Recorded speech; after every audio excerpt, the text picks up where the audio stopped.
ولم يوجدوا دولة ذات حضارة. لماذا؟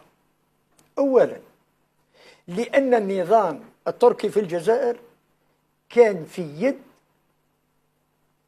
فئة من العساكر تمنح لهم امتيازات لتحقيق أهداف الدولة العثمانية.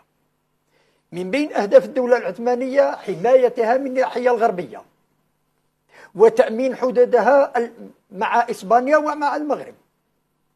لذلك لم تأمن الجزائر طيلة الفترة العثمانية من المغاربة ولا من الإسبانيين ولا من بين الدول الأوروبية الكثيرة.